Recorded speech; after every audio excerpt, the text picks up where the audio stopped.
చూడండి, వచ్చినవాడు మంచివాడు చెడ్డవాడు తెలియదు మనకి. 50 ఏళ్ళు 60 ఏళ్ళు తెలియదు వాడు అనుకున్న వాడికి తెలియదు, ఎవరు వచ్చారో తెలియదు. అదే మరి అంటే రాముడు అంటే చెప్తారు, వాళ్ళకి తెలియదా ఆ ప్రశ్నే కాదు. ఇప్పుడు రాముడు మాయలేడు వచ్చింది, ఆయన అక్కడ వెళ్ళారు, కృష్ణుడు అక్కడ వెళ్ళారు. అవతార తత్వం, ఈ అవతార తత్వం, ఈ అవతార తత్వంలో చిన్నతనం నుంచి పుట్టిన ముందు నుంచి ఆయన అవతారం మొదలైంది. పుట్టిన దగ్గర నుంచి మొదలైంది. అక్కడ ముందు తెచ్చుకోవడం, ఏమైనా దారి పడటం, యశోద దగ్గరికి వెళ్ళటం, ఇవన్నీ కూడా ఆయన పుట్టుకతోనే ఆరంభమైంది. అట్లానే రాక్షసుడు వచ్చిన వాడు రాక్షసుని వీడిని చంపాలి అని సంహారం బకాసుడి దగ్గర నుంచి శకటాసుడి దగ్గర నుంచి మరి పోతున్న అందరు రాక్షసుని పుట్టగానే ఎవరు నేర్పలు ఆయనకు వచ్చింది రాక్షసుని చెప్పలేదు. అంత ఆయన అవతార విశేషం అక్కడి నుంచే మొదలైంది. అందుకని కృష్ణుడు విశేషం. ఆ తర్వాత మరి అంతఃకర్మలు కూడా ఎక్కడ చేస్తూ ఎవరిని రమ్మంట కానీ ఎవరిని వద్దంట కానీ ప్రత్యేకంగా ఆయనకు బాధ్యత పెట్టుకోకుండా చాలా తటస్థంగా ఉంటూ మొత్తం భారతీయుద్ధాన్ని భావతంలో మనకు కనపడుతుంది.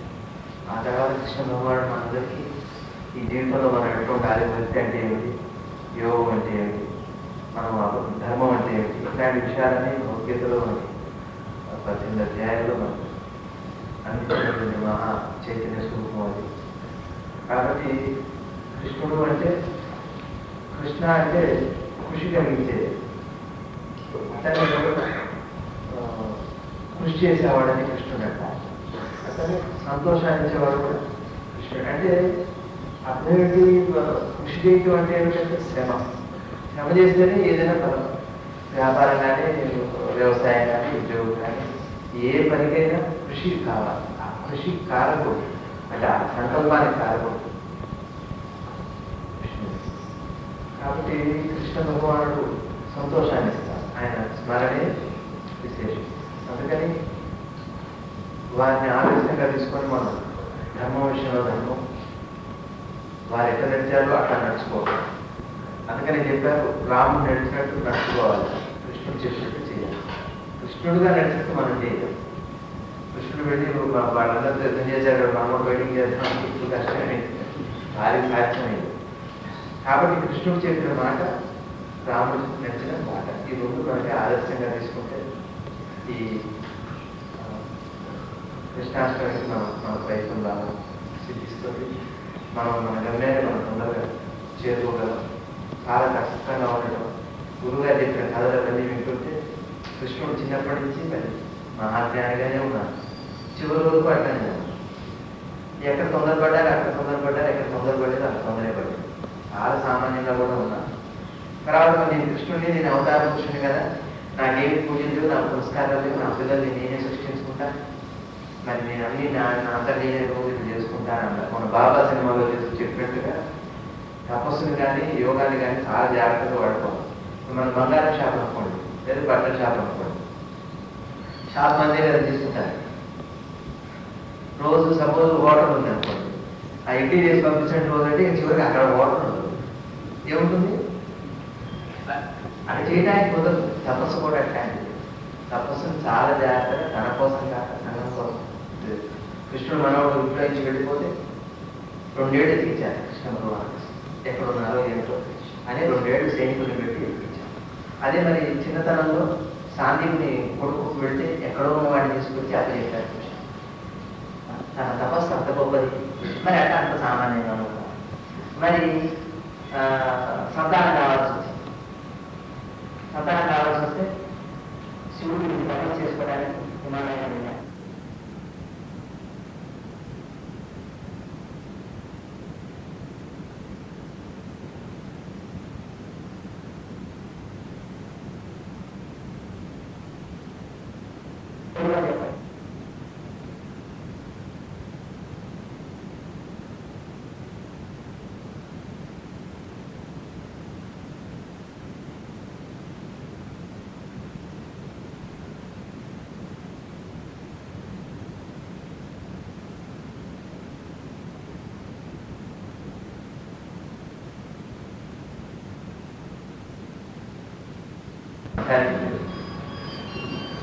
ఆయన గ్రామ స్నానాలు చేశారు, గ్రహణ పూజలు చేశారు, అగ్ని ప్రదానం చేశారు, సూర్యుడికి అర్ఘ్యాన్ని ఇచ్చారు.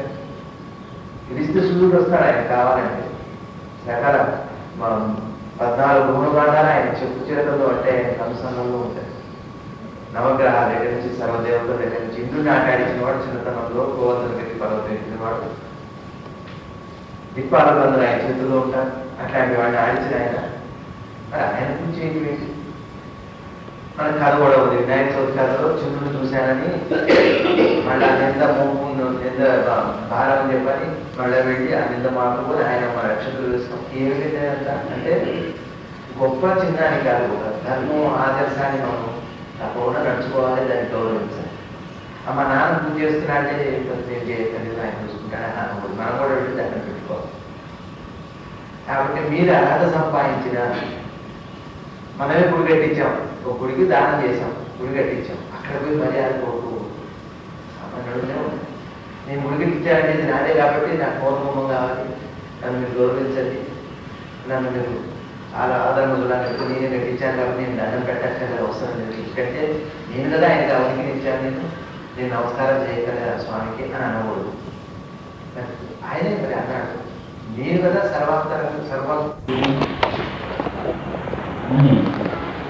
సాంప్రదాయం అవుతున్నాం. మీకు ఎప్పుడు ఎవరు ఇతన్ని జన్మ దినం మనం ఎందుకింత శ్రద్ధతో జరుపుకుంటున్నాం? సాధారణంగా మనుషులు ఉంటారు. గురు భక్తి, గురువుని ఆరాధించడం ఒకటి. అంటే ఎవరైతే నన్ను ఆశ్రయిస్తాడో వాటి క్షేమాన్ని ఆ తత్వం అతడికి ఆ కోరికని ఇస్తుంది, ప్రసాదం. అతన్ని కోరుకోవలసింది ఏదో అతడిని నిర్ణయించుకోవాలి. ఇతరులు నేను ఏది కోరాలో నాకు తెలియదు, నేను ఆరాధిస్తున్నాను, నాకు ఏది అవసరమో నీవే ఇమ్మని మరి పంతులు వారికి అలా సిద్ధిస్తుంది. అది ఈ గురుతత్వం భూలోకంలో ప్రారంభమైంది కాదు. అనేక మంది బ్రహ్మజ్ఞాన సంపన్నుడైన మహర్షులు పరశుతత్వమూర్తి అయినటువంటి దక్షిణామూర్తిని ఆరాధించాడు. వాళ్ళకి శాస్త్ర విజ్ఞానం కానీ, తపోబలం కానీ, మనోబలం కానీ, ఆయుర్దాయం కానీ, అభీష్ట సిద్ధి కానీ ఏ లోటు లేదు వాళ్ళకి. అయినా దక్షిణామూర్తిని ఆశ్రయించారు ఒక తత్వజ్ఞానం తెలుసుకోవడం కోసం. అంటే ఇన్ని వచ్చిన తర్వాత కూడా ఆ తత్వజ్ఞానము అలభ్యంగా ఉంది. ఒక గొప్ప అద్భుతమైన వస్తువు ఒకటి ఉంది. ఈ విషయం భూలోకానికి వచ్చిన తర్వాత త్రిమూర్తులను తన బిడ్డలుగా చేసి ఆ ముగ్గురిని ఒక బిడ్డగా చేసినటువంటి ఆత్రేయ మహర్షి, అత్రి మహర్షి పత్ని త్రిమూర్తుల్ని ఒకచోట చేర్చి వాళ్ళని గురువుగా మనకి హామీ ఇచ్చింది. దత్తాత్రేయుడు అంటాడు. అత్రి మహర్షి యొక్క దత్తుడు అతడు మనకి ఇవ్వబడిన దత్తుడు, దత్తాత్రేయ అతని పేరు. ఇది గురుతత్వం. కృష్ణుడు ప్రత్యేకం జగద్గురువు మాత్రమే కాక లోకత్రయ గురువు అని చెప్పి ఎందుకు అంటున్నాం అంటే, ఈ జ్ఞానం కేవలం మనుషుల లోకంలో మనుషులకి మాత్రమే కాక ఊర్ధ్వలోకములు, స్వర్గాది లోకములలో కూడా ఈ జ్ఞానం ఆవశ్యకమే అని మనకి ఈ సూచన చేస్తుంది. అటు వారికి కూడా అతడి జీవితకాలంలో కొన్ని రహస్యాలు, ధర్మాలు తన యొక్క మహత్తు చేత, తన జ్ఞానం చేత చేసి చూపించాడు. బ్రహ్మ ఇతడెవరు అనే ప్రశ్న తాను కూడా కలిగిందని అంటారు. అంటే బ్రహ్మకి తెలియకుండా ఉంటుందా? తెలుస్తుంది. అయితే ఇతడు ఇటువాడని లోకానికి ఎలాగ చెప్పాలి, ఇతడి మహత్తు ఏది అని లోకానికి చాటి చెప్పడానికి అన్నట్టుగా ఆ గోపకులంలో ఉండేటువంటి గోపకుల్ని అందరినీ ఒక్క మాట హరించారు. ఎవరు మిగలలేదు. ఆ కృష్ణుడు ఒక్కడే, తానే అన్ని గోవులు, అంతమంది గోపకులు కూడా తాను ఒక్కడే ఇన్ని రూపాయలు తీసుకుని సాయం వేళకి అంది ఇళ్ళకి గోపకులతో ఈ గోవులు ఆలబందంతా కూడా ఇంటికి చేరేది. ఒకరోజు చేశాడు, రోజు చేయగలలా చూస్తాను అనుకున్న బ్రహ్మ 1 సంవత్సరం వేచి ఉన్నాడు. సంవత్సరం జరిగినా ఏ రోజు ఏ ఆవు, ఏ దూడ, ఏ లేగ దూడ, ఏ గోపకుడు ఇంటికి రాకుండా లేడు. మామూలుగా జరుగుతూనే ఉంది ప్రపంచం. సృష్టికర్త అయినట్టు బ్రహ్మకి మాత్రమే సంకల్పం ఉంటుందని అనుకోకూడదు. బ్రహ్మకు కూడా సాధ్యం కానటువంటి అతడి సృష్టికర్త నాకు అన్నీ తెలుసు, నాలో జ్ఞానమే ఉన్నది, మాయ కాదు, మంత్రం కాదు, తపస్సు కాదు, యోగం కాదు, సంకల్పం. నా సంకల్పం చేతనే ఈ బ్రహ్మదేవుడు ఈ పని చేస్తున్నాడు అని లోకానికి చెప్పి బ్రహ్మదేవుడు కూడా అర్థమేంటి చెప్పాడు. ఈ విధంగా అత్యద్భుతమైన దేవేంద్రుడికి ఆయన పెద్ద బ్రహ్మాండమైన వర్షం కురిపిస్తే వాళ్ళందరినీ గోవర్ధనం కింద దాచి రక్షించారు. ఇంద్రుడికి ఒక పాఠం చెప్పాడు. అలాగే బ్రహ్మలోకానికి, ఇంద్రలోకానికి, మనకు అందరికీ లోకత్రయ గురువు అయినాడు ఈ విధంగా ఆయన. అట్టి వాడిని మనం ఇవాళ ఆరాధన చేస్తున్నాం. మన అందరి సంకల్పాల్లోనూ ఒక జ్ఞానం కావాలని, ఒక శుభం జరగాలని, ఇట్లాంటి కోరికలన్నీ ఉంటాయి. ఈశ్వరుడు అడిగింది ఇవ్వడం మాత్రమే, అది ఈశ్వర స్వభావం. ఏది అడగాలో చెప్పడం గురువు యొక్క స్వభావం. ఈ రెండు పనులు చేసిన వాడు ఆయన ఒక్కడే. అట్టి విశేషమైనటువంటి మూర్తిని ఈనాడు మనం ఆరాధించుకుంటున్నాం. సరే, ఇంకా ఏం విషయం, ఈయన గురించి ఏం తెలుసుకోవాలి? మనం విభిన్నమైనటువంటి సంస్కృతులలో, భావములతో, మతములతో, అభిప్రాయాలతో, సిద్ధాంతాలతో, వైవిధ్యంతో మనం జీవిస్తున్నాం. ఏ నలుగురికి ఒక భావం, ఒక మతము, ఒక ఉద్దేశము కనపడటం లేదు. మనం అనేక పనులు చేస్తున్నాం. దేశానికి ఉదాహరణకి స్వాతంత్రం వచ్చింది, ఏం కావాలి అని ఒక గొప్ప నాయకుడిని అడిగితే నేషనల్ ఇంటిగ్రేషన్ కావాలంటారు. అంటే అందరూ ఒకటి కావాలని ఆయన ఉద్దేశం. ఏం చేస్తున్నారంటే అదిగో కాన్స్టిట్యూషన్ ఒకటి మేము పెట్టాం కదా, అందులో అందరినీ సమానంగా మేము చూసాము, అది అందరూ అవలంబించేటట్టు చూడాలి. అయితే దాని సంగతి ఎవరికైనా తెలిసిన 100 కోట్ల జనాభాలో కాన్స్టిట్యూషన్లో ఉన్నటువంటి రహస్యములు, విషయములు ఎంతమందికి తెలుసు? ఆ పుస్తకాలైనా కళతో చూసిన వారు ఎంతమంది? మతములు భిన్నంగా ఉన్నంతకాలం ఎవరు మనుష్య మాత్రుడెవడు, లేదా ఒక సమాజం కానీ, ఒక సంఘం కానీ, ఒక రిజిస్టర్డ్ బాడీ కానీ, ఒక పార్లమెంట్ కానీ, అసెంబ్లీ కానీ, ఒక పార్టీ కానీ ఏది అందరినీ ఇంటగ్రేట్ చేయలేదు. అది మనందరికీ అనుభవంలో తెలుస్తున్న విషయం. మరి ఎవరు ఇంటగ్రేట్ చేయగలిగింది? ఎవరు ఇంటగ్రేషన్ సాధ్యమా కాదా అంటే, ఎవరి దృష్టిలో అందరూ ఒక్క సమానంగా ఉంటారో వారు మాత్రమే అందరినీ ఇంటగ్రేట్ చేయగలరు. ఒక గ్రంథంలో రాస్తే సరిపోదు. ఎవరి దృష్టిలో పశువులు, పక్షులు, మనుషులు, స్త్రీలు, పురుషులు అన్ని జాతుల వారు సమానంగా కనపడతారో అతడి దృష్టి చేత సమన్వయం సాధ్యమవుతుంది. అట్టివాడన్నమాట ఆయన. ఎలాగ చెప్తారు ఈ మాట? ఆయన 5000 సంవత్సరాలకు పూర్వం జన్మించిన కాలంలో మహర్షులు, యోగులు, జ్ఞానులు, యజ్ఞయాగాదులు, క్రతువులు చేసినవారు, అశ్వమేధాలు చేసినవారు, రాజసూయం చేసినటువంటి క్షత్రియులు, గొప్ప గొప్ప మహామహులు, అనేక మంది తత్వవేత్తలు, అనేక వేల మంది, వందలు ఉన్నారు. కానీ ఎవరి మార్గంలో వారు ఉన్నారు. మీరందరూ ఒకటే మార్గం, ఒకటే ధ్యేయం, ఎలాగో నేను చెప్తాను అని చెప్పి అన్ని మార్గములను సమన్వయం చేస్తూ అన్ని తన దగ్గరికి వచ్చే దారులే అని చెప్పి గీతోపదేశంలో ఆయన ఘంటాబద్ధంగా చెప్పగలిగారు. అన్ని మార్గాల్ని సమన్వయం చేశాడు కాబట్టి ఆయన గురువు అయినాడు. కర్మయోగం, కర్మ సన్యాస యోగం, జ్ఞానయోగం, భక్తి యోగం, ఈ విధంగా ఎన్ని మార్గాల్లో ఎంతమంది ఉన్నారో వీరందరికీ కూడా కర్తను నేను, ఈ మార్గాలకి ప్రవర్తకుని నేను, వీటికి ఫలాన్ని ఇచ్చేవాడిని నేనే, ఒకే వస్తువు అని చెప్పి అహం అని చెప్పి ఫస్ట్ పర్సన్ సింగులర్ అంటానే నేను చెప్పినవాడు అతడు ఒక్కడే. ఇన్ని మతములను సమీకరించి ఒక చోట తీసుకొచ్చి ఒక గ్రంథంలో చెప్పి బోధించి, బోధ ఎప్పుడు అవసరం అవుతుంది? మనిషికి సంకటం కలిగినప్పుడు, ఒక కష్టం వస్తుంది. అంతా బాగా నడిచిన నాళ్ళు భోజన నిద్ర తప్ప ఇంకొక పనే ఉండదు మనకి. సంకటం కలిగినప్పుడు అనేక బాధలు వస్తాయి. ఈ బాధల్లోంచి ఎలా వెళ్దాం అనుకుంటారు. బాధలు కూడా ఏమి ఉండవు, ఒకసారి కోరికలు నెరవేరుతూ ఉంటాయి. అంతకన్నా గొప్ప సంకటం ఒకటి ఉంది, ధర్మ సంకటం అని దానికి పేరు. శారీరకం కాదు, ఆర్థికం కాదు, సామాజికం కాదు, ధర్మ సంకటం. నేను ఏం చేయాలి, నా కర్తవ్యం ఏది ధర్మము అనేటువంటిది పరీక్షా సమయం ఒక్కొక్కటికి వస్తుంది. ఆ ధర్మ సంకటాన్ని వరం చేత కాదు, జ్ఞానం చేత తొలగిస్తాడు. అడిగినవన్నీ ఇవ్వడం ఒక పరీక్ష, అడిగినది ఏది ఇవ్వకుండా ఉండడం మరొక పరీక్ష. ఆ విధంగా ధర్మ సంకటాన్ని కలగజేయడం అతడి సంకల్పం. ధర్మ సంకటం కలిగిన తర్వాత ఎవరూ అతడికి చెప్పలేని సమాధానం తాను ఒక్కడే చెప్పడం అతడి క్రియ. అందుకని జగద్గురువు అతడు. అర్జునుడు మన వంటి సంకటంలో మన అలాంటి రోజు అనేక విధాలుగా చూస్తున్నాం. ధర్మ సంకటం వస్తుంది, కార్యంలో అపజయం కలుగుతుంది, కోరికలు నెరవేరవు, కోరికలు చావవు. ఈ రెండు ఇంతకన్నా సంకటం ఏమిటి? ఏ కోరిక నెరవేరదు, కోరిక చావదు. ఇంతకన్నా సంకటం ఏమిటి? మరి ఏం చేయాలి నేను? ధర్మ సంకటం అంటారు దాన్ని. ధర్మబోధ. కోరికలను నెరవేర్చుకోవడానికి తపస్సు చేయాలా, కోరికలు లేకుండా చేసుకోవడానికి తపస్సు చేయాలా? అది కూడా సందేహమే. అలాంటి సందేహాలన్నింటినీ నివారించినటువంటి ఒకనొక సృష్టి మొత్తానికి, యావత్ మానవ జాతికి, భవిష్యత్ అన్ని యుగములకు సరిపడేటువంటి, అన్ని మతములకు, అన్ని జాతులకు సరిపడేటువంటి ఒకనొక సమాధానం అతను ఒక్కడే చెప్పగలిగినాడు.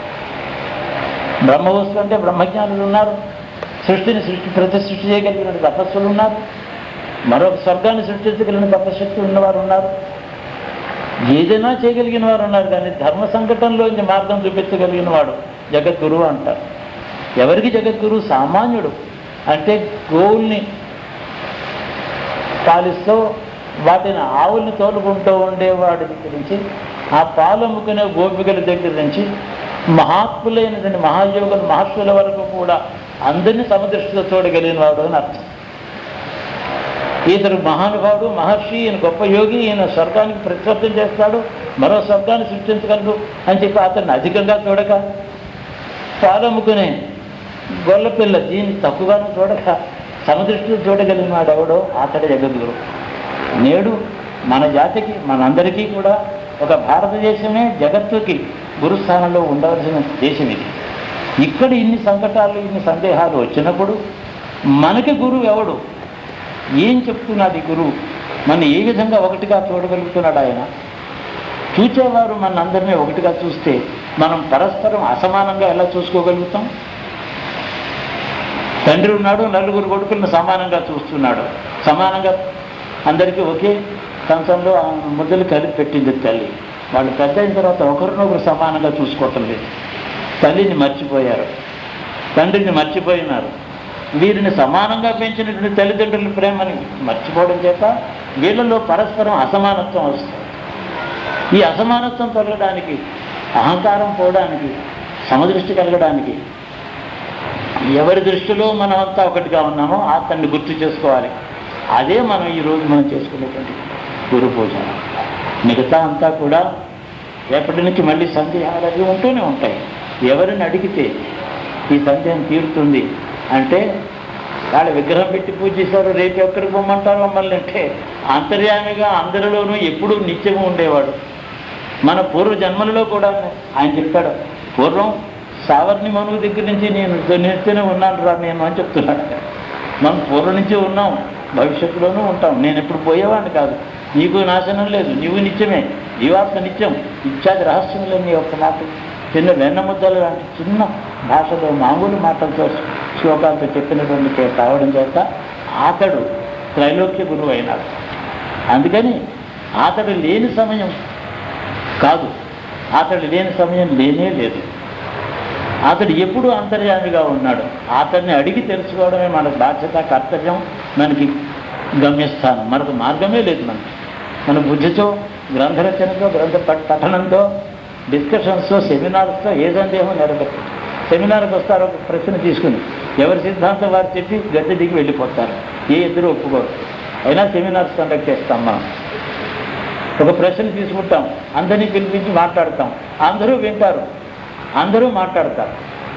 ఏ ఇద్దరు కూడా ఏకీభావం పొందరు. చిట్టు చివరికి విన్నవారందరికీ కూడా ఒక సమాధానం అందరూ కలిసి ఇవ్వలేరు. అయినా సెమినార్స్ కండక్ట్ చేస్తాం. చాలా విచిత్రమైన విషయం ఇది. అందరికీ వేదికనివ్వడమే మన ఉద్దేశం, అంతేకాని జ్ఞానాన్ని ఇవ్వడం కాదు, సమన్వయం కానే కాదు. ఒక వేదికనిస్తాం మనం. ఈ వేదిక అంతఃకరణలో, బుద్ధిలో, మనస్సులో, చిత్తమందు వేదిక ఉన్నదని, ఆ వేదిక ఒక్కడికే అర్హత కలిగిందని, అది అతడు గురువు అని, అంతర్యామి అతడు ఉన్నాడని అతన్ని కనుక మనం భావించేటట్టయితే ప్రతి వాడికి అతని విద్యతో కానీ, అతని యోగంతో కానీ, పాండిత్యంతో కానీ, వయసుతో కానీ, స్త్రీ పురుషాది భేదముల చేత కానీ, జాతి భేదం కానీ ఏమీ లేకుండా మనుష్య మాత్రుడైతే చాలు అతడిలో అంతర్యామిగా అతడు ఉండి నడిపించగలడని అతడు, అందుకని అతడు జగద్గురువు అని. మనకు సందేహం రావాలి సార్, ప్రశ్న పుట్టాలి, మన గురించి ఆత్మ విమర్శ మనం చేసుకోవాలి. ఏ జ్ఞానం చేత, ఏ వివేకం చేత ఈ జాతి అంతా కూడా ఒకటవుతుంది? ఏ దేని చేత ఈ జగత్ కళ్యాణం కలుగుతుంది, శాంతి కలుగుతుంది? స్వాతంత్రం అని చెప్పి కష్టపడి సంపాదించామే, వచ్చిన తర్వాత ఎలా వాడుకుంటున్నాం ప్రశ్న మనందరూ వేసుకునే వాళ్ళు కదా. వచ్చిన తర్వాత ఏం సాధించాము, ఎలా వాడుకుంటున్నామని పెద్ద ప్రశ్న. సమైక్యత, ఇంటిగ్రేషన్, ఇట్లాంటి మాటలు అందరూ మాట్లాడతారు. ఇంటిగ్రేషన్ గురించి మాట్లాడిన వాడు ఆయన గారు ఒక్క అభిప్రాయం ఉంటుంది, అతడు ఎవరితోనూ ఏకీభవించడు. అది అతడి విశేషమైన లక్షణం. అందరూ ఈ మాట అంటారు. మనందరికీ గమనిస్తాను, ఒక అంతర్యామైన గురువు తప్ప మరొకటి కానే కాదు. ఆ మాట గుర్తు చేసుకోవడానికే ప్రతి సంవత్సరం ఈ కృష్ణాష్టమి నాడు ఆయన ఒక మాట నమస్కరిస్తాం. స్వామి, నేను పూజ చేసి నీకు నైవేద్యం పెట్టి నేను తింటాను, అలా కాక నాకు ఏది అవసరమో ఆ జ్ఞానాన్ని నువ్వు నాకు నేను నీకు ఇవ్వడం కాదు. ఎందుకంటే నేను నీకు ఇచ్చి మళ్ళీ నేనే తింటున్నాను. నీవే నాకు ఏది ఇవ్వగలుగుతావో అది మళ్ళీ నీకు నేను ఇవ్వలేను. అందువల్ల నీవు నాకు జ్ఞానబోధ, అంతర్యామిగా ఒక చేతి వెలుగు, ఒక దీపం నువ్వు నాకు ప్రసాదించు. కాబట్టి ఈ భారతదేశంలో అన్ని మతాలు, యోగము, సన్యాసము మొదలైనవన్నీ కూడా సమన్వయం చేసే గ్రంథంలో చెప్పిన తర్వాత ఏం జరిగింది? 5000 సంవత్సరాల్లో 1000 సిద్ధాంతాలపై ఇన్ని గ్రంథాలు పుట్టాయి, 1,00,000 గ్రంథాలు పుట్టాయని వెళ్ళిపోయిన తర్వాత ప్రతి వారు తమ సిద్ధాంతాన్ని రూఢిగా అందరికీ చెప్పడం కోసం గ్రంథం రాశారు. ఆయన సమన్వయం వీళ్ళు ఒప్పుకోలేదన్నమాట. అందులో ఏ వాక్యం తనకి పనికి వస్తుందో, తనకి బాగా రుచిగా ఉందో దాన్నే ఉత్కర్ష చేస్తూ పెద్ద గ్రంథాలు రాస్తుంది. కానీ ఒక చమత్కారం జరిగింది. ఆయన సిద్ధాంతాలు విభిన్నంగా కనపడడం, ఆయన ఉద్దేశం ఇదని చెప్పి నేనే చెప్తూ ఉండడం, అది కాదని ఇంకొకరు నన్ను ఖండించడం, ఇలా జరుగుతూ ఉండగా ఒక విషయం ఏంటంటే చమత్కారం, ఆబాల గోపాలానికి కేరళ నుంచి కేదారం దాకా అన్ని గుజరాత్లో, కేరళలో, ఆంధ్రలో, కర్ణాటకలో, తమిళనాడులో, పంజాబ్లో, బీహార్లో, త్రిపురలో అన్ని చోట్ల ఆయన మాత్రం పూజ్యుడవుతున్నాడు. అది ఇంటగ్రేషన్ అంటే. ఈ అద్భుతం ఆయన ఒకడే చేయగలిగాడు. త్రిపురలో అక్కడికి వెళితే వాళ్ళు చేసే కృష్ణ పూజ, వాళ్ళ నాట్యం, సంగీతం. మణిపూర్కి వెళితే వాళ్ళ సంగీతం, వాళ్ళ నాట్యంతో ఆ కృష్ణుడిని ఆరాధిస్తారు. కేరళ వెళితే వాళ్ళ భాషతో ఆ కృష్ణుని వాళ్ళు ఆరాధిస్తారు. గుజరాత్ వెళితే వాళ్ళ భాషతో, వాళ్ళ వేషంతో ఆయన ఆరాధిస్తారు. తెలుగు వాళ్ళు ఆరాధిస్తారు, తమిళులు ఆరాధిస్తారు, కర్ణాటక దేశస్తులు ఆరాధిస్తారు. అందరికీ అందరు పూజడైనారు. అదే మన అదృష్టం. మనకు గొప్ప అదృష్టం అంతే. ఆయన్ని మాత్రం మనం మనవాడిగా అందరూ ఒప్పుకున్నాం కాబట్టి ఆయన సిద్ధాంతాలు అర్థం చేసుకునేందుకు తర్వాత రెండో ప్రయత్నం చేయాలి. నిన్ను మాత్రం మేమంతా ఒప్పుకున్నాం, నీ సిద్ధాంతాల గురించి మేము వాదించుకుంటున్నాం అని మనం ఆయన ముందర ఒప్పుకోవాలి.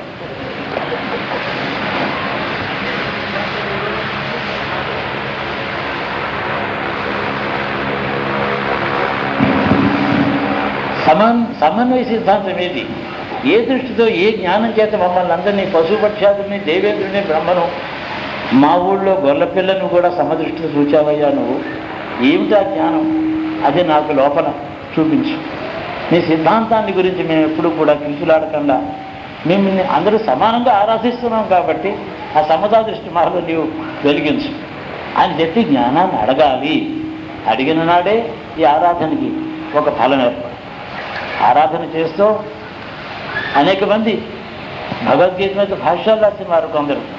ఆ భాష్యాలని గ్రంథంలో ఒక శ్లోకం కూడా చదవక కృష్ణ కృష్ణ కృష్ణ అని చెప్పి ఆ నామంతోనే తరించిన వారు మరికొందరు. ఇక్కడ బుద్ధియా, హృదయమా, ఆయనకి ఏది అర్పించాలి? ఏది అర్పిస్తే మళ్ళీ బుద్ధి వక్రం వెళ్ళదో, హృదయంలో సంస్థాపన చేసుకుంటే మళ్ళీ బుద్ధిలో భేద దృష్టి పుట్టదో అట్టి హృదయాన్ని ఆయనకి సమర్పించడమే మన ధ్యేయం. కానీ బుద్ధితో అతడిని అర్థం చేసుకోవడం కాదు. అతడు మనలోనే వెలుగు చూపించవలసిన శక్తి అతడిలో ఉందని మన ఆరాధనకి ఫలం పొందే దృష్టితో అతన్ని ఆరాధించాలి. అతన్ని మీరాబాయి కానీ, మరి పురంధరదాస్ కానీ, త్యాగరాజు కానీ, ఎవరైనా సరే ఆయన్ని ఆరాధించినప్పుడు మోక్షం కోసం, జ్ఞానం కోసం ఆరాధించారు.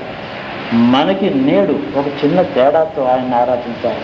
మన అందరిలోనూ సమతాభావం, దేశంలో క్షేమము, ద్వేషరహితమైనటువంటి మానవ సమాజం కోసమని మమ్మల్ని ఏం చేయమంటావు? ఇహము పరము అని రెండు ఉన్నాయి. పరం అంటే మోక్షం. మన ఇహంలోనే అజ్ఞానంతో అంధకారంలో కొట్టుమిట్లాడుతున్నాం. కాబట్టి ఈ లోకంలో సమతా దృష్టి విజ్ఞానం ఏది ఇస్తావో ముందర మమ్మల్ని సమతా దృష్టితో మమ్మల్ని అనుగ్రహించు. ఏది ప్రాంగణం దాటిన తర్వాత మోక్ష ప్రాంగణానికి, జ్ఞాన ప్రాంగణానికి అడుగు పెడతాను, దానికి పూర్వమైనటువంటి ఈ అంగణంలో నన్ను అనుగ్రహించి ముందుకు నడిపించు అని చెప్పి మానవత్వాన్ని మాకు నేర్పమని ఆయన అడగడం మొదటిది. అది ఐహికమైనటువంటి మహాఫలం. ఆ తర్వాత మనకి ఆయన మతంతో సంబంధం లేదు. దృక్పథం ఒకటి అయితే మీరందరూ నాకు ఒకలాగే కనబడుతున్నారు, మీ మతాలతో నాకు సంబంధం లేదు అని అనగలిగిన నాడు, దేశాన్ని కూడా అర్థం చేసుకోగలిగిన నాడు, హింసకి ప్రతిహింస కాదు, అవగాహనే గొప్పది. అంతకన్నా చేతనైతే, అవగాహన చేత కాకపోతే దేశానికి ద్వేషమే ప్రతి జవాబు అవుతుంది. అంతకన్నా ఉన్నత స్థానానికి వెళ్ళడం ఎలాగా? ఈ విషయాలన్నీ మనకి తెలుసుకోవడానికి గొప్ప సమన్వయ దృష్టితో ఉండేటువంటి అతడు, ఆ యాదవుడు, అతన్ని మనం గురువుగా భావించి ఇహంలోనే మాకు జ్ఞానప్రసాదం చేయమని. మీరా లోకం అంతా కూడా వదిలిపెట్టింది. మహాభక్తులు లోకాన్ని తిరస్కరించారు. నాకు భోగాలొద్దు, రాజ్యాలొద్దు, సుఖాలొద్దు, సంతానాలొద్దు, కీర్తి వద్దు, భూషణాలొద్దు అన్ని వదిలిన తర్వాత ఆయన్ని ఆశ్రయించి మోక్షాన్ని పొందారు. మనం ఇక్కడ ఉండి ఇక్కడ సుఖంగా శాంతితో జీవించడానికి మార్గం మొదట ఆయన్ని అడిగి తెలుసుకున్న తర్వాత ఒక మంగళప్రదమైన ఒక శుభాకాంక్ష, శుభాన్ని కోరేటువంటి తెలివి, జ్ఞానం, వివేకం, మోక్షాన్ని కోరగలిగిన శక్తి, సమర్థత, అర్హత అప్పుడొస్తాయి. ముందర ఇహంలో అతన్ని గురువుగా మనం కోరుకోవాలి. అట్టి స్థితిని అతడు మనకు అంతర్యామిగా మనకు ప్రసాదించాలి అని వారిని మరొక మాట వేడుకుంటున్నాం. తాను ఇంటిగ్రేట్ చేయగలిగాడు, తన బోధలు ఇంటిగ్రేట్ చేయలేకపోయాడు. అది మన లోపమా, అతడి లోపం అంటే ఏదో పెద్ద తేడా మనలోనే ఉంది. ఆయన్ని అందరూ ఆరాధిస్తూ నామం పెట్టినవారు ఒకరు, అడ్డంగా విభూతి పెట్టినవారు ఒకరు, ఇద్దరికి కృష్ణుడు దైవమే, కానీ వీరిద్దరికి ఒకటి మనసులు కలవటలే. ఎక్కడో ఉంది తేడా. ఈ రోగాన్ని మాలోంచి తీసేసేమని ఆయన అడుగుతూ ఆయన ఆ విధమైన గురువుగా ఆరాధించుకుంటూ మనంతా ఒకటి కావాలని నేను కోరుతున్నాను. శివో రక్షతు, కృష్ణో రక్షతు, జగత్రయ గురు. అందరూ కూడా అన్ని భాషల్లోనూ పాడారు. అందరూ కృష్ణుని గురించి పాడారు. గుజరాతీ భాష కానీ, కన్నడ భాష కానీ, తెలుగు, మలయాళ భాష, తమిళము, సంస్కృతము, ఇన్ని భాషల్లోనూ ఒకడే ఉన్నాడు. అది దృష్టి మనకు కావాలి అని ఈ సంగీతంలో ఒక ఆహ్లాదకరమైన ఒక భావన అనిపించారు. అందుకని వీళ్ళందరికీ కలిపి ఒకటే పేరు, నాద భారతి అని. అంటే నాది భారతి కావాలి వీళ్ళని విన్న తర్వాత. అందుకోసం వీరందరినీ ఒక మాట, ఆ కృష్ణానుగ్రహం వీళ్ళందరూ కలగాలని మా కుటుంబంలో ఎప్పుడు వీళ్ళందరూ నిత్యం కనపడుతూ ప్రవర్ధమానంగా మంచి కీర్తి, సంగీతంలో నిష్ణాతులై ఈ కృష్ణ భక్తి ఈనాడు వాళ్ళు చేసినటువంటి గానంలో మనకు ఎటువంటి సుఖాన్ని, శాంతిని ఇచ్చారో ఆ శాంతి ఇత్యధికంగా వాళ్ళలో మళ్ళీ కలగాలి. ఆ కృష్ణుడు వీళ్ళని నిత్యం అనుగ్రహించి రక్షించాలి, ఆవిర్భాగ్యాలు ఇవ్వాలి, భక్తి మార్గంలో వాళ్ళకి అంతర్జ్యోతిగా కనపడాలని భగవత్తుని వేడుకుంటూ వాళ్ళని మళ్ళీ ఆశీర్వదిస్తున్నాం.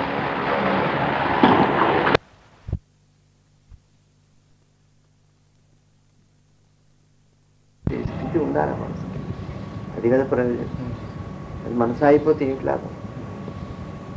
కొంచెం డిసిప్లిన్ ఉన్నవాడికి మనసు ఏం వెంటపడదు, చిక్కుతుంది. ఇది ఏంటి లాభం? అట్లా ఉండాలి. అయితే సపోర్ట్ చేస్తుంది. ఆగి ఉన్న మనసుకి ఒక విషయం మీద పెట్టడానికి అవకాశం, సపోర్ట్. వీళ్ళు ఏమైనా ఫోన్ చేశారే లక్ష్మి? తెచ్చుకున్నాను. వాటికి కంటిన్యూషన్ ఏంటి?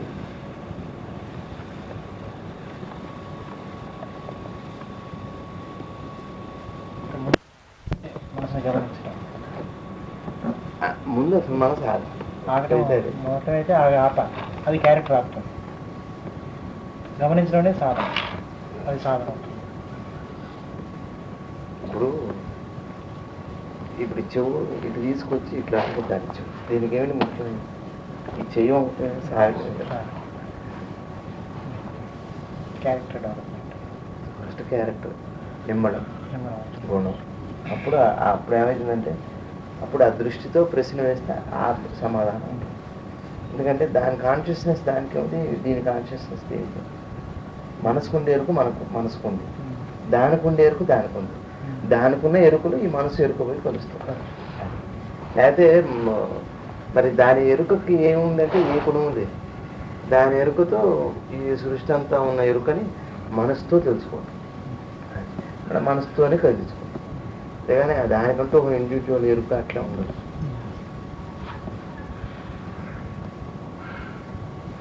టోటల్లీ ఆబ్జెక్ట్లెస్.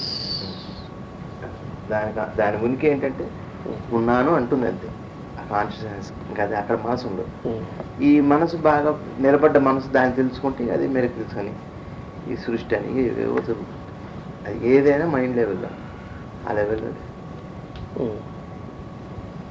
ఇప్పుడు మనం ఈ వీటిల్లో వింటున్నాం కదా, ఈ పెద్ద పెద్ద గొప్ప వాళ్ళందరూ గొప్ప గొప్ప సాధనలు చేశారు అవి ఇవి అని. మనసుతోనే అది అంటే ఇలాంటివన్నీ విన్నప్పుడు ఏమవుతుందంటే జనరల్గా మాకు ఒక డౌట్ రావచ్చు కదా, అంటే ఇంత చేస్తే తప్ప మనకి ఇది అవదేమో, అదంతా అది ఊహే అవుతుంది. మళ్ళీ మనం వాళ్ళది ఏదో చేశారన్నది అనుకుంటే అది ఊహే అవుతుంది కదా. అంటే ఊహ అంటే వాడికి అంత అవసరం అయి ఉండొచ్చు, అది స్టేజ్ని బట్టి, మనసు స్థితిని బట్టి. ఇప్పుడు తెలియగలవాడు గంటే చదువుతాడు, పరీక్షకు ఫస్ట్ వస్తాడు, స్టేట్కి వస్తాడు, 24 గంటలు చదువుతూనే ఉంటాడు. పాస్ కూడా చాలా కష్టపడి పాస్ అవుతాడు. అట్లా ఒకటే పుస్తకం స్థాయిని బట్టి ఉంటుంది. శ్రద్ధే నాయనగారి పుస్తకం తన స్థాయిని ఎలా తెలుస్తుంది సాధక, తన స్థాయి ఏమిటనేది ఎలా తెలుస్తుంది? ప్రోగ్రెస్ అనుభవం. మీకు ఎవరో సర్టిఫికేట్ ఇవ్వక, మీరు అన్నం తిన్నారు, నాకు కడుపు నిండింది అంటారా? ఆలోచించండి అంటే అడగక్కర్లే మీరు. నాకు దప్పికి తీరిందని అడుగుతారా మీరు? మీ అనుభూతి తాగగానే ఎంత ఎక్కడ ఆపాలో ఏ ఒక చుక్క కూడా ఇంకెక్కువ తీసుకోవాలి. సో ఈ అనుభవాలు అనేవి స్థాయి తెలియడానికి ఉపయోగపడతాయి. ఎక్స్పీరియన్సెస్ అన్ని కూడా తన స్థాయిని తెలుసుకోవడానికి అంతే. ఎక్స్పీరియన్స్ అసలు ఏమి ఉపయోగం? ఎక్స్పీరియన్స్ అన్నది ఎందుకు అసలు చెప్పండి. ఇప్పుడు హోటల్లో ప్లేట్ మీల్స్ అన్నారు. ఆ ప్లేట్ మీల్స్ అంటే మామూలు వాడికైనా బాగా తినేవాడికైనా చాలకపోయినా మినిమం, అది మినిమం రైస్, మినిమం. ఆ ప్లేట్ మీల్స్ అన్నది మామూలు వాడికి కూడా సరిపోతుంది. బాగా తినగలిగిన వాడికి చాలకపోవచ్చు, కానీ తక్కువైతే కాదు. బాగా తినగలిగిన వాడికి ప్లేట్ మీల్స్ ఇంకో 4 రెట్లు తినొచ్చేమో, కానీ అప్పటి వరకు అయితే వాడిని ఇబ్బంది పెట్టకుండా ఆపగలుగుతాం. ప్రాణం పోషించడానికి సరిపోయే మినిమం. అందుకని ఇది ఎందుకు పెట్టారంటే యూనివర్సలైజ్ చేశారంటే ఇంకోటి కామన్గా. కాబట్టి మీ అనుభూతి ఉందనుకోండి, నేను చేశానని మీరు నాకు చెబుతున్నారు కాబట్టి, ఓహో ఇది ప్రూవ్డే కాబట్టి నేను కూడా చేద్దాం, వారు చేద్దాం. ఇట్లా నలుగురు కోసమే తప్పితే ఎక్స్పీరియన్స్ మీకు ఎక్స్పీరియన్స్తో పని ఏం చెప్పాలి? మీ అనుభూతి మీకే ఉండదా? అసలు మీ అనుభూతి మీకు అనుభవంగా ఉన్నప్పుడు ఇంకెవరి కోసం అని అంటే ఇతరుల కోసం. ఇంకోటి నేను ఇటు చేస్తున్నాక నాకు కల్పవృక్షం దర్శనమైంది అన్నారు అనుకోండి, ఓ అవుతుందేమో అట్లా. అవేమి నెసెసరీ అయితే కాదు, అదేం కనపడక్కర్లేదు. క్రాస్ చెక్ చేసుకోవడానికి వెనక్కి తిరిగి చూసుకోవాలి. మైండ్ లెవెల్లో ఏవో స్టేజెస్.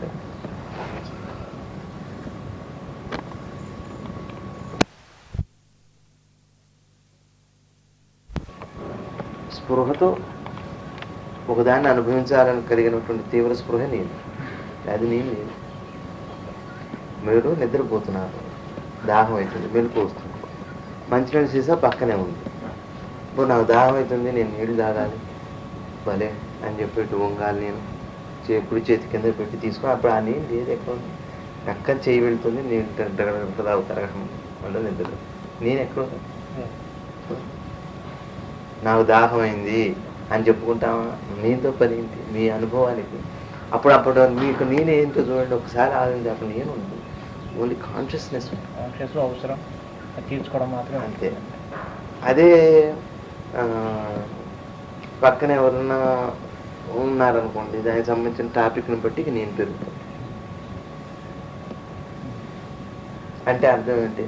అప్పుడు ఎందుకు అట్లా కూడా ఉంటుందని ఏమంటే ఉంటుంది, 10 మంది పడుకుంటాం, మన దగ్గర మినరల్ బాటిల్ ఉంది, వాటర్ బాటిల్, మనమే నీళ్ళు లేచి తాగుతున్నాం, అందరు చూస్తుంటాం. సో నేను వచ్చేస్తుంది, నేను ఒక్కడిని తాగుతున్నాను కదా mineral bottle, Finley mineral bottle. అంటే ప్రతి కష్టమా అంటే ఏమవుతుంది? కష్టం అంటే అసలు నేను పోయి కానీ నేను పెరుగుతుంటాను, కానికి పనికిరాని నేను పెరుగుతాను.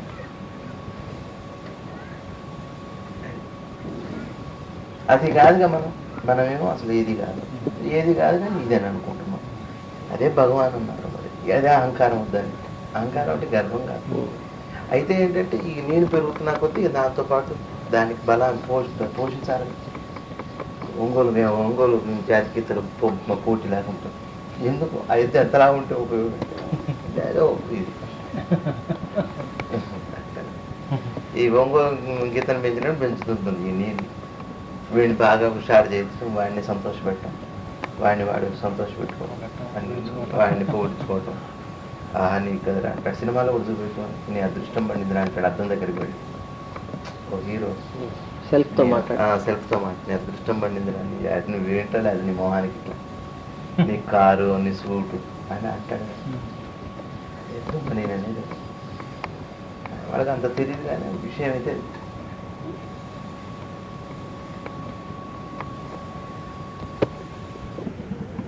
గురుగారు అబ్జర్వ్ చేసుకోండి బాగా. అబ్జర్వ్ చేసుకుంటే ఏమిటి లాభం అని అంటే కొంత కెపాసిటీ పెరుగుతుంది. తర్వాత నేను ఇది కాదు కదా అని తెలుస్తుంది. అయినా గురుగారి పక్కన ఉంది, గురుగారి పక్కన చాలాసేపు గడిపే కానీ నన్ను నేను గమనించుకుంటూనే ఉన్నాయి. ఏమైనా అహంకారం వస్తుంది, అసలు ఎట్లా ఏంటి, లక్షణం ఏంటి, గురుగారు తీసి అక్షంతలు నాకు ఇచ్చి నువ్వు కూడా వేయాలి అన్నప్పుడు ఎట్లా ఉంది నా మైండ్, ఇవన్నీ చేసుకుంటూ వెళ్తున్నాను. ఏమిటి ఇప్పుడు తెలిస్తే నెక్స్ట్ టైంకి నేను నన్ను కరెక్ట్ చేసుకునే అవకాశం అబ్జర్వ్ చేయడంలో ప్రయోజనం. ఎక్కడ నాకు అహంకారం పెరుగుతుందో నాకు తెలుస్తుంది. కాబట్టి దాన్ని చిన్నగా ఫస్ట్ వివేకం చేసుకొని 10 రోజుల పాటు దాని గురించి ఒక చిన్న ఎక్సర్సైజ్ చేస్తాను. తప్పు కదా, అట్లా ఏంటి ఇట్లా ఏంటి అని 4 రోజుల పాటు మీరు అనుకుంటే నెక్స్ట్ టైం మన ఎట్లాంటి సిచ్యువేషన్లో ఇక మీకు అహంకారం రాదు. మనకి ఇంపార్టెన్స్ ఇచ్చారా అని అనుకున్నా అది గమనించలేదు, ఇంక ఇది పెరిగిపోతుంది. ఇక గురువుని కూడా గురువు మీద కోపం ఏవో వస్తాయి కదా, దయ ఎట్లా ఉంటుంది. మనసు కదలికలు అబ్జర్వ్ చేస్తాం, చాలా బాగా క్లీన్గా అబ్జర్వ్ చేయాలి.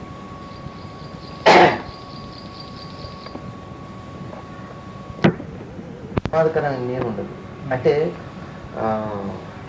తగ్గుతున్న నీడలాగా ఉంటుంది.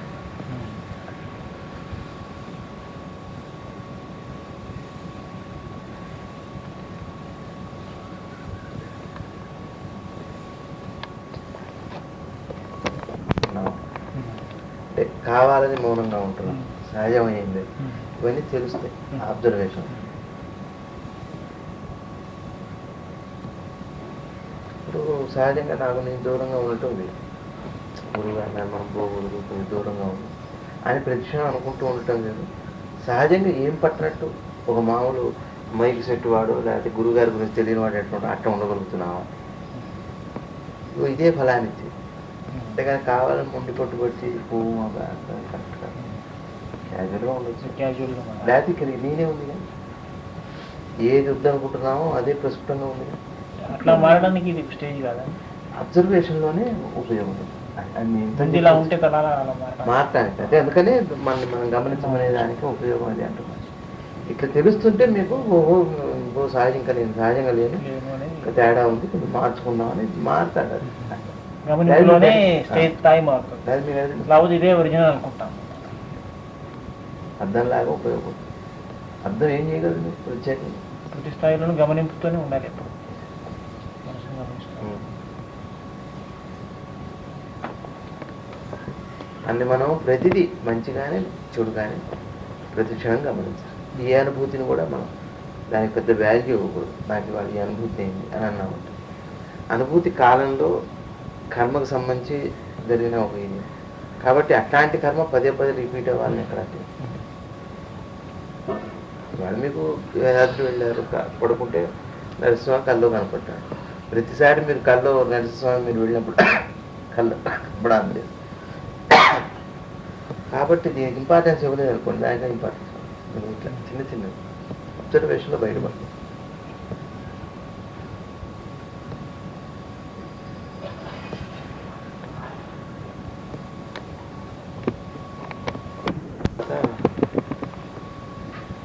సూర్యుడు, చంద్రుడు, ఇంద్రుడు, విశ్వావసుడు అని ఒక గంధర్వుడు, 4వ భర్త. ఆ భర్త తర్వాత 5వ భర్త ఈయన. ప్రతి స్త్రీ అయితే ఈ విశ్వాసం చేసేది ఏమిటంటే అర్హత ఇస్తారట పిల్లలకి అంటానికి, సంసారం ఉండటానికి. ఆ 4వ భర్త ద్వారా. అందుకని ఈ బ్రహ్మముడి విశ్వావసుడు, ఇద్దరికి మధ్య ఉండే ముడి విశ్వావసుడు. అందుకని వాళ్ళని ప్రార్థన చేయటం అట్లా ఆశీర్వదించడం వస్తారట. వీళ్ళ పోర్షన్ ఇంద్రుడు చంద్రుడు వాళ్ళు ఒక్కొక్కటి అనుకూలత చేసుకుంటూ వెళ్తాయి. టోటల్ ఇట్లా ఒక్కొక్క దాంట్లో మనకి ఫెసిలిటీ ఇవ్వటం. అంటే వాళ్ళు కారకులు కాబట్టి బాడీకి. సూర్యుడు బాడీ కారకుడు, చంద్రుడు మనస్సు, ఇంద్రుడు ఇంద్రియాలు. ఇట్లా ఇంద్రియాలు అంటే అట్లానే అనుకోవాలి. కానీ మామూలుగా ఇంకేముంటాయి వాళ్ళ యాక్టివేషన్స్. జనరల్గా అయితే జ్యోతిషం మాటలు సూర్యుడు సెంటర్ పాయింట్, చంద్రుడు చుట్టూ ఉండే సరౌండింగ్ మనసు, బుద్ధి, గురుడు జ్ఞానం, శుక్రుడు కామం కోరిక అనుభవం, శని వైరాగ్యం, కుజుడు శక్తి.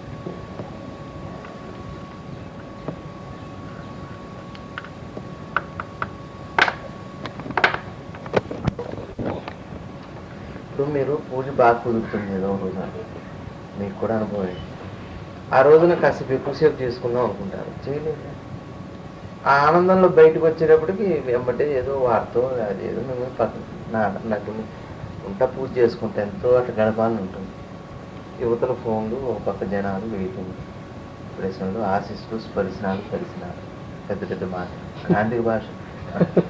వీడిని ఎక్కడ వాడిని ఉండనిస్తుంటారు.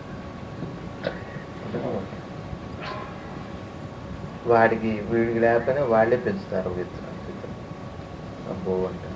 నిజమైన ఉంటాడు పెంచుతారు, పడేస్తారు, అన్ని చేస్తారు. వాళ్ళు పడేరు, పెంచితే చాలు.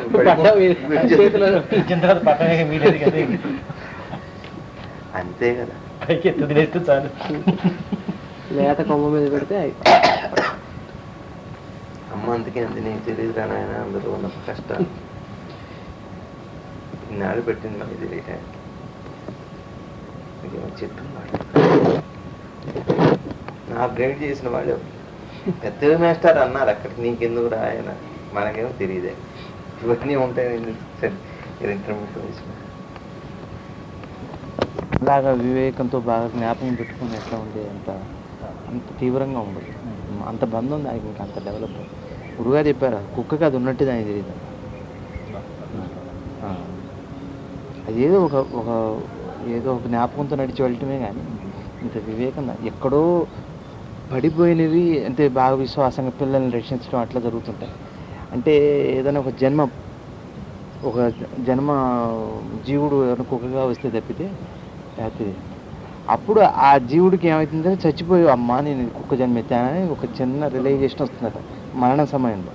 వాడి జ్ఞాపకం వస్తుందట, నేను మనిషిని కుక్క జన్మగా ఎత్తాను నేనని అనుకొని వెళ్తాట. అక్కడ లేకపోతే మామూలుగా ఇంత పెద్ద కొద్ది జ్ఞాపకం కొంచెం కొంచెం కొంచెం.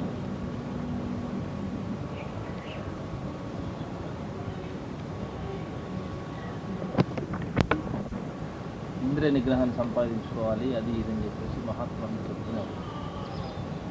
దీనికి ఏదన్నా ఒక ట్యాబ్లెట్ లాంటిది ఇస్తే తయారు చేయగలిగితే ఎవరన్నా బాగుండనిపిస్తుంది.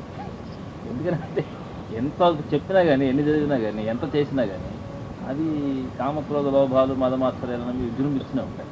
ఎంత చదివినా ఎంత చేసినా అనిపిస్తుంది. ఆది కాలం నుంచి కూడా అంతే ఏడ్చింది ఈ వ్యవస్థ. ఏ మహానుభావుడు, ఏ మహాత్ముడు దీనికి ఏదన్నా ఒక అట్లా ఉండదు కదా, అట్లా ఉండదు కదా. ఎందుకంటే ఒకవేళ క్రియేటరే ఆ పని చేయొచ్చు కదా, అసలు ఆ దృష్టి లేకుండా. అట్లా వదిలిపెట్టారు ఛాయిస్ మీకు, ఇన్స్టెంట్ లేదు. అట్లా తనకు తాను తన వివేకంతో బయటపడాలి తప్పితే ఏదో ఒక శక్తి చేతనో ఒక వికారం లేకుండా చేయటం అనేది సాధ్యం కాదు. అట్లా ఉండదు అసలు. ఎందుకండి, అందుకే వైరాగ్యం మందు లాంటిదే కదా, ఇంకేం వైరాగ్యమే మందు.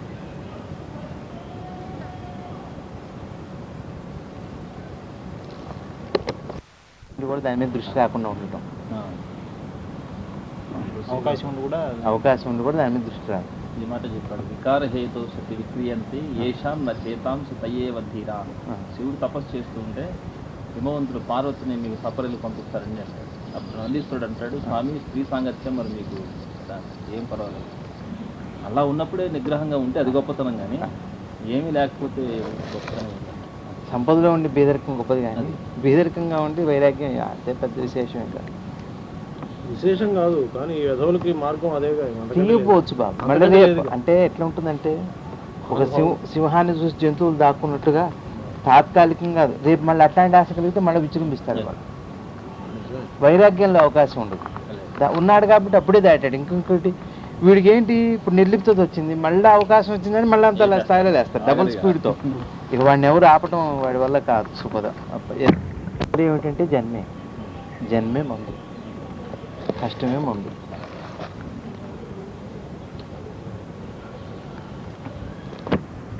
ఆనందం వేరు.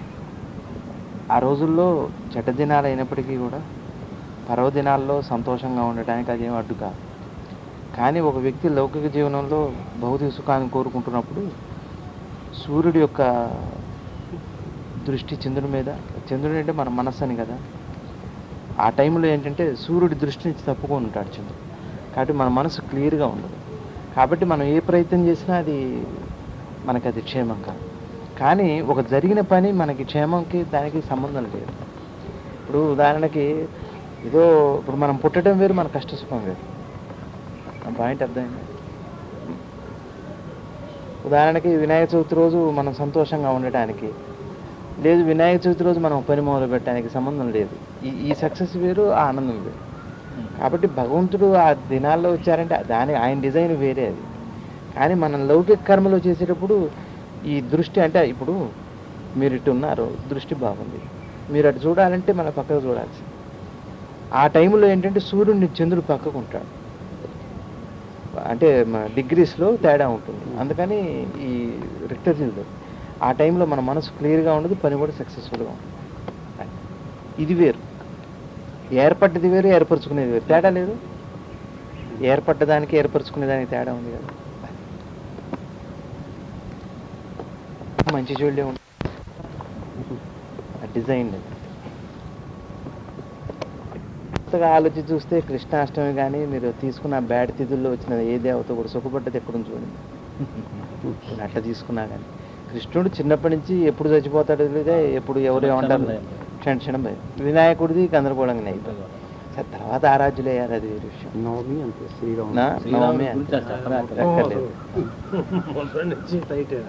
నాగులు మీరు ఇవన్నీ తీసుకుంటే చివరికి మళ్ళీ ఇండికేషన్ ఏమిటంటే అది ఏర్పాటు, అది అంతే. అది డిస్ట్రక్షన్ ఉంటుంది అక్కడ, వాళ్ళ చేత అది జరిగింది. కాబట్టి మన వర్క్లో కూడా అది ఏర్పడి కొంచెం జాగ్రత్తగా ఉంటే మంచిది. ఇవే ఇదంతా ప్రకృతి అనుభవంలోకి వచ్చేంతా కూడా. ఉదాహరణకి మీకు ఒక సోడా తాగుతున్నా అనుకో, ఆ సోడా తాగటంలో వచ్చే రుచి ప్రకృతి అవుతుంది, ప్రకృతికి సంబంధించిన విషయం. అంటే ఇంపార్టెన్స్ని బట్టి మనం చూస్తున్నాం. అంటే ఎట్లాంటి వాడికి ముహూర్తం కావాలి అంటే ఏదైతే విశేషంగా ఆధారం ఏంటుందో అట్లాంటి వాటికి మాత్రమే మనం చూస్తాం. ఇక ప్రతి చిన్నదానికి డైలీ రొటీన్గా చేసే వాటికి మన ముహూర్తం అనేది ఉండదు. ఇప్పుడు ఒక డాక్టర్ ఉన్నాడు, సర్జరీ చేయాలంటే అవసరాన్ని బట్టి చేయటం ముహూర్తం వెళ్తారు, కొన్నిటికి ముహూర్తాలు లేదా అత్యవసరం కానప్పుడు దానికి చేసుకొని ఏర్పాటు చేసుకొని అది ఏదో అది డెస్టినీనే. అందుకని అమ్మ అంటారుగా అయింది ముహూర్తం కానీ పెట్టింది కాదంట జిల్లేడు. అట్లా ఏ వికారం లేనటువంటి ఒక స్థితి ఏదైతే ఉందో దాన్ని అనుభవించాలనుకోవటం, తను తాను అనుభవించటం. కాబట్టి అది కోరిక ఎందుకు అవుతుంది? మోక్షం అంటే అర్థం ఏంటి? అన్నీ పోగా మిగిలింది మోక్షం. మోక్షమే మోక్షం అంటే అర్థం ఏంటి? వాడు కొత్తగా వచ్చింది ఏం లేదు, ఇచ్చింది కూడా లేదు, పొందింది లేదు. తను ఉన్నదాన్ని తను సంపాదించుకున్నాడు. ఏ కోరిక ఎందుకు అవుతుంది? కోరిక అంటే అర్థం ఏంటో వాడికి లేనిది ఎవరో ఇచ్చేది అయితే అప్పుడు కోరిక అవుతుంది. ఆ స్థితి కోసం ఎదురు చూపండి, ఒకటి రావాలని చెప్పి రపం పడుతున్నాను. మంచిదే కదా, అందులో అన్ని పోతున్నాయి కదా, కొత్తగా వచ్చేది ఏంటి? ఆశ కాదు. ఇప్పుడు మీరు అన్నది బాగానే ఉంది, దానికోసం ఎదురు చూపు ఉంది అంటే అర్థం ఏంటి? ఆ ఎదురు చూపులో కూడా కొత్తగా వచ్చేదే కదా, తను ఉన్నదాన్ని తను తెలుసుకుంటున్నాడు. కొత్తగా మళ్ళీ సంపాదించుకునేది ఏం లేదు. అది నేను తర్వాత ఇంకో రకంగా తీసుకున్నా. రేపు సపోజ్ ఏదైనా వచ్చింది అనుకోండి, ఆ వచ్చింది దానివల్ల అతనికి రేపు భవిష్యత్తులో ఏదొచ్చినా పుణ్య పాపాలు రెండు కూడా ఇబ్బంది. పుణ్యం వచ్చినా ఇబ్బంది, పాపం వచ్చినా ఇబ్బంది. సంఖ్యలు అంటారు, పుణ్యమేమో బంగారు సంఖ్యలు, పాపమేమో ఇనుప సంఖ్యలు అంటారు. కానీ ఇక్కడ అన్ని పోగొట్టుకుంటున్నాడు ఇవి వచ్చేదానివల్ల. ఆ పాయింట్ అర్థమైంది. పుణ్యం రావటంలో కూడా కష్టాలు. ఆ పుణ్యం తీరేంత వరకు వాడు అనుభవించి వెళ్ళాల్సింది. అంటే నేను వద్దన్నా కానీ చేతులు సంఖ్యలు వేసి వాడి జర్నీ చేసి అదంతా అనుభవించి కానీ పోవాల్సి, లేదా పుణ్యాన్ని ఎవరికైనా దానం చేయాలి. ఇప్పుడు రాఘవేంద్ర స్వామి అంతే కదా, దానం కూడా మళ్ళీ పుణ్యమే అవుతుంది. కానీ నిష్కామంగా చేసిన దానం వల్ల ఇంకా అది ఈ సబ్జెక్టులో మిగులుతుంది. అంత గొప్పదైన అందుకనే గురువు అట పుణ్యం కూడా ఎక్కువ చేయనివ్వడు, అడ్డే అవుతుంది. మీరు అన్నమాట అడ్డే అవుతుంది, కానీ చేయనివ్వడు పుణ్యం కూడా. అది మితమైన పుణ్యమే చేయిస్తాడు. మీ ఇంటికి ఎప్పుడు పడితే బిచ్చగాడు రాడు, గురువు అనుగ్రహం ఉంటే బిచ్చగాడిని రానివ్వడు. ఎంత చేయాలో అంత పుణ్యమే చేయిస్తాడు మీ చేత, ఎక్కువ పుణ్యం చేయించాడు. ఎందుకంటే మళ్ళీ రేపు మీరు మళ్ళీ మీ ప్రయాణం గడ్డే కొద్దిగా చేస్తున్నాను అన్న స్పృహతో చేస్తే మళ్ళీ పుణ్యంగా మారుతాం. అవును, అక్కడ వాడు దాటిన వాడికి నేను చేస్తున్నా అని చేయడు, ఆ పుణ్యం ట్రాన్స్ఫర్ అయిపోతుంది. నేను చేస్తున్నా అని చెబితే మళ్ళీ చేసిన పుణ్యం మళ్ళీ యాడ్ అవుతుంటుంది. ఎవరికి యాడ్ అవ్వాలి? పాపం యాడ్ అయినప్పుడు పుణ్యం ఎట్లా యాడ్? హత్య చేస్తేనే అంటున్నప్పుడు మీరు చేసిన పుణ్యం మాత్రం ఎట్లా ఉంటుంది? అంటే ఆ స్పృహ లేని వాడికి అది కూడా లేదు అని ఇందాక మీరు అనుకుంటున్నా. స్పృహ ఉండదు, ఇంకా అవి వెళ్ళిపోతూనే ఉంటుంది. కష్టమే అన్నమాట అయితే యూనివర్సల్గా సమంగానే ఉండాలి కదా, దుఃఖం సమంగానే ఉంది కదా. మరి దుఃఖం సమంగా ఉంటే మరి అందరూ చచ్చిపోయినప్పుడు ఏడుస్తున్నారు. బంధం లేకపోతే సొంత తండ్రి ఉంటాడు, ఎక్కడో పెరిగాడు చిన్నప్పటి నుంచి, తండ్రి చచ్చిపోయింది కబురు వస్తుంది, అసలు పెద్దగా దుఃఖం ఉండదు. ఏంటి అంటే లేకపోతే మరి మరణం ఏడుపు అయితే ఉండాలి కదా. అట్లానే వాడి ఇంట్లో కుక్క పిల్ల చచ్చిపోతుంది, చచ్చిట్టు ఏడుస్తాడు. వాడు పెంచాడు, పడకలో పెట్టుకున్నాడు, చచ్చిందాక ఏడు. తండ్రి చచ్చిపోతే ఆడ శ్రీమంతం చేశాడు, అన్నీ చేస్తారు. చేశాడు నాకు అక్కర్లేదు, దానికోసమే ఏడుస్తాడు. అవతల పక్కన మారిపోతే పోతుంది అంటాడు. ఏమిటో మరి దీని ఇప్పుడు మనం ఏమనాలి? ఇది పోయినందుకు ఉండలేడు అనాలా, అది పోతే ఉండగలడు అనాలి? ఇవన్నీ మనం ఏర్పరచుకునేవి అని అంటారు ఆయన. చాలా ఉన్నాయి. పగిలిపోతే ఒక మంచి సెట్లో 1/2 డజన్ సెట్ కొనుక్కుంటే, సెట్లో గాజు గ్లాస్ పగిలితే ఎంత బాధ ఉంటుందో 2 రోజులు 3 రోజులు. జీవితాల్లో బద్దలైనా అంతకంటే పెద్ద తేడా ఏమి ఉండట్లే, కాదు 4 రోజులు ఎక్కువ. ఒకవేళ మరి అదే గమనం దాంతోనే ఉండేటట్టు అయితే, ఆ ప్రేమతోనే ఉంటే ఎమ్మటి గుండె బయలుపోయి పోవాలి. మరి లేదు, జరగట్లేదు. ఎందరి జీవితాలు జరుగుతుంది. ఎక్కడో ఆయన జయదేవుడు భార్యకు జరిగినట్టుగా జరిగింది, ఎక్కడో అరుదుగా ఉంది. భర్త చచ్చిపోవడం, రామని పడిపోవటం, అవన్నీ 4 రోజులు తిరగంగానే అన్ని మర్చిపోతాడు. 10 రోజులు 11 days అందుకే పెట్టా. మినిమం మార్నింగ్ అలా ఎత్తినప్పుడల్లా తగ్గుతుంటుంది దుఃఖం. అగో వాళ్ళు వచ్చి ఎమ్మెల్యే గారు ఒకసారి గబుక్కుని అడవటం, మళ్ళీ ఎమ్మెల్యే గారు వచ్చారు, అబ్బో మన ఇంటికి వచ్చారు, వెతుక్కుంటున్నాడే తప్పితే నిజంగా ఆశ్రయ కాదు. ఒకవేళ ఆశ్రయ అయ్యేటట్టయితే అనాథలు ఎప్పుడు పోవాలి. మాట చెప్పండి. ఇప్పుడు మరి మొన్న జగ్గేపేట తల్లిదండ్రులు ఇద్దరు ఆత్మహత్య చేసుకొని చచ్చిపోయారు. సంతోషం ఎందుకైంది? సహజమైంది కాదుగా. అట్లా లేదు, సమంగా లేని సత్యం ఎట్లయితుంది? పంచదార మీరు తిన్నా నేను తిన్నా తీయగా ఉండాలి, అది సత్యం. మరి సంతోషం ఒకవేళ మీకు రేమండ్ సంతోషాన్ని ఇస్తే మరి నాకు కాటన్ సంతోషాన్ని, మరి అప్పుడు రేమండ్ సత్యమా? ట్రూత్ కాదు, ట్రూత్ ఓన్లీ ఫ్యాక్ట్. ఇవన్నీ కూడా ట్రూత్స్ కాదు. అన్నీ అని చూడండి, ఆ పిల్లలు చంటి వాళ్ళు ముట్లో రెండు నిలబడట్లేదు, దుఃఖం నిలబడట్లేదు, సంతోషం నిలబడట్లేదు. నువ్వు మన కళ్ళ ముందే మనకున్న ఈ 30 years లైఫ్లోనే ఎన్నో జరిగిపోయింది మన సొంతంగానే, ఏది నిలబడలేదు. ఇక ముందు కూడా నిలబడలేదు. ఇక ఈ సత్యం గుర్తుపడితే ఏంటంటే అటాచ్మెంట్ తగ్గుతుంది. అంతేగాని సంతోషపడొద్దంటలో దుఃఖపడటం. గురువు గారైనా బాధపడతారు, ఏడుస్తారు, ఎవరైనా ఏడుస్తారు. ఎంతసేపు అంటే తాత్కాలికం అని తెలిసి ఆ తాత్కాలికమైన కథలకి సినిమా చూసి ఏడ్చినట్టుగానే ఉండాలి తప్పితే జీవితం సినిమాకి ఏం తేడా చెప్పండి. అంతే అయినవి కోరుకుంటుంది మనసు, మరి విశేషాలు లేవు మనకి. విశేషాలు ఏం లేవు. ఇంకెక్కడ ఉత్సాహం వస్తుంది మనకి? విశేషమే కాదు, ఏదో ఒక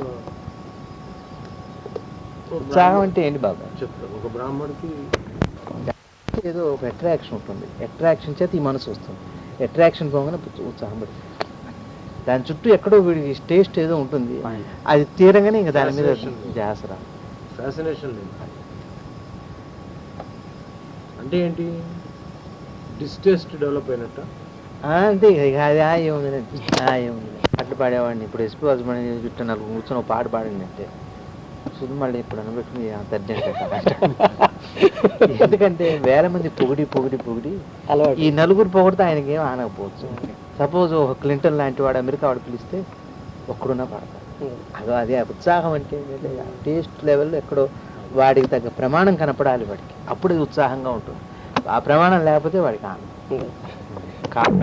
పిల్లలు చేశాడు, వచ్చాక ఇంతే లేదనిపిస్తుంది, అంతకంటే ఇంకేదైనా చూస్తాడు. ఇంకా అంటే మోహం తగ్గినట్టుగా తగ్గలా ఆ విషయంలో ఇంకోటి వెతుకుతున్నాడు, దాని స్థాయి మించి వెతుకుతున్నాడు. అది నేను స్థాయి ఇంకా కొంచెం పెద్ద స్థాయి. అందుకని ఏం చెబుతున్నారంటే అట్లా చూడకండి, విషయంగా చూడండి, ఎప్పుడు సమంగా ఉంటుంది, ఇక్కడ ఆగదు అప్పుడు హాయిగా ఉంటుంది అంటున్నాడు. అప్పుడు పెద్ద తేడా అనిపించింది. యోగి బట్టలు ఇప్పుకొని పడుకొని ఉంటే ఎట్లా పడుకోగలిగా అన్నాడు. అట్లా ప్రశాంతి నువ్వు పడుకుంటా అన్నాడు. యోగి ఎవరు? అలెగ్జాండర్ వస్తే అలెగ్జాండర్ గ్రేట్ సముద్రం ఉండడం చూసి నువ్వు ఎట్ట ఇప్పుకొని పడుకున్నావు అన్నాడు. ఆ ప్రశ్న తీసే నువ్వు పడుకుంటావు అన్నాడు. లక్ష అడ్డు పెట్టుకొని నువ్వు అడుగుతున్నావు కదా, నీ కీర్తి, నీ రాజ్యం, నీ సంపద, నీ సైనికులు, సిగ్గు, అభిమానం అన్నీ అడ్డు పెట్టుకుని ఈ ప్రశ్న వేసి అది తీసేయి. సింపుల్, అంతే. చక్కా తీసాడు కూడా ఇంకేముంది.